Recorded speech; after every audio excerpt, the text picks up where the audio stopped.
County until 6 p.m. At 5:17 p.m., a severe thunderstorm was located near Kincaid Springs, moving northeast at 30 miles an hour. Hazard, 60 miles an hour wind gusts. Source, radar indicated. Impact, expect damage to trees and power lines. Locations impacted include Waverly, Pike 10, Bainbridge, Pike Lake, Kincaid Springs, Cynthiana, Beaver, Martin, Otway, Wakefield, Pike County Airport, Omega, Locust Grove, Gibbons, Dock Instant, Mount Joy, Bear Creek, Lake White, Warrenville, and Putler Grove. The severe thunderstorms around 5 miles an hour after midnight. Chance of rain 80%. Hold them all down. One dude, he wasn't moving no more. You see him in the picture flop over and it looked like the house.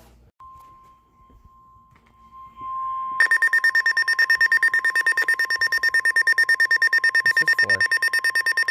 The National Weather Service in Charleston, West Virginia has issued a severe thunderstorm warning for northern Gallia County, southeastern Jackson County, southern Vinton County until 7:30 p.m. At 6:57 p.m., a severe thunderstorm was located near Rio Grande, moving northeast at 15 miles an hour. Oh. Hazard, 60 miles an Must be hour the same wind exact gusts warning I and just seen. quarter-size hail. Source, radar indicated. Impact, hail damage to vehicles is expected. Expect wind damage to roofs, siding, and trees. Locations impacted include Rio Grande, Gallia, Vinton, Adamsville, Gage, and Center Point.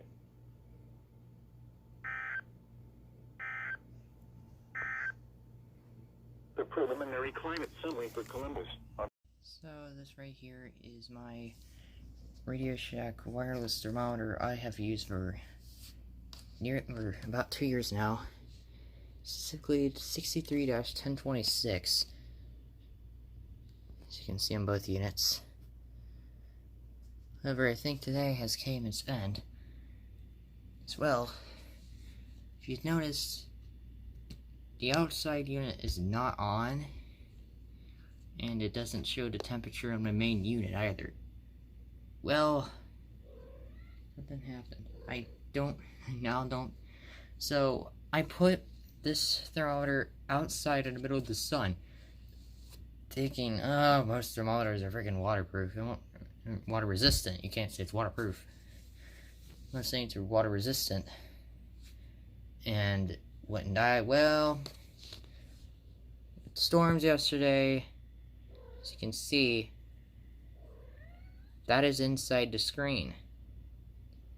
When I came out there, it was still on, and I shook it a little bit, and there was water flying everywhere, and some got on the screen and completely killed it. So I now don't have a wireless thermometer anymore. It killed mine. That's so stupid. Yeah. I could technically just get another outside thermometer unit, but the outdoor units themselves are very hard to find.